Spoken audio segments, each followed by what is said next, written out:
ఉత్తరప్రదేశ్లో జరుగుతున్న కుంభమేళాలో పూసల దండలు అమ్ముకుంటూ కనిపించిన మోనాలిసా అనే అందమైన అమ్మాయి రాత్రికి రాత్రి సెలబ్రిటీ స్టార్ గా మారిపోయింది. ఆ అమ్మాయి పేరిట సోషల్ మీడియాలో ఫ్యాన్స్ క్లబ్స్ కూడా పుట్టుకొచ్చాయి.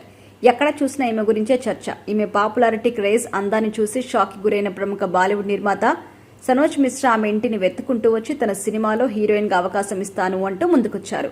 ది డైరీ ఆఫ్ మణిపూర్ అనే సినిమాలో ఆమెను హీరోయిన్ గా నటించబోతున్నట్టుగా చెప్పారు. పూసల దండలు అమ్ముకునే ఒక సాధారణ అమ్మాయి దశ మొత్తం మారిపోయింది.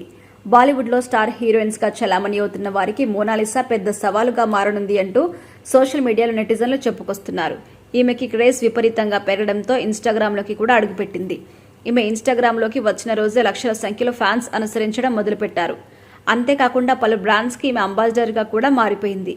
అయితే రీసెంట్ గా ప్రముఖ నిర్మాత జితేంద్ర నారాయణ్ సనోజ్ మిశ్రాపై తీవ్రమైన ఆరోపణ చేశారు.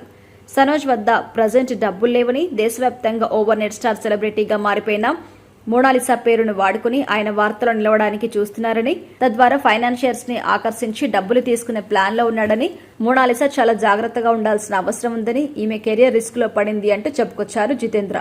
దీనిపై మోనాలిసా స్పందిస్తూ చేసిన వ్యాఖ్యలు ఇప్పుడు వైరల్ అవుతున్నాయి. ఆమె మాట్లాడుతూ, సనోజ్ మిశ్రాపై వస్తున్న ఆరోపణల్లో నిజం లేదు. ఆయన నన్ను సొంత కూతురులాగా చూసుకుంటున్నాడు.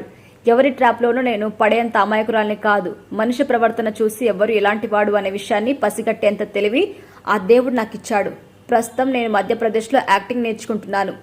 నాతో పాటు నా సోదరి పెద్దనాన్న ఉంటున్నారు. సనోజ్ మిశ్రా ఎంతో మంచివారు. మాకు ఏ కష్టం రాకుండా చూసుకుంటున్నాడు. త్వరలో ప్రారంభం అయ్యే మా సినిమా సవ్యంగా ఎలాంటి అవంతరాలు రాకుండా జరగాలని అందరూ ఆశీర్వదించండి అంటూ ఆమె చెప్పుకొచ్చింది.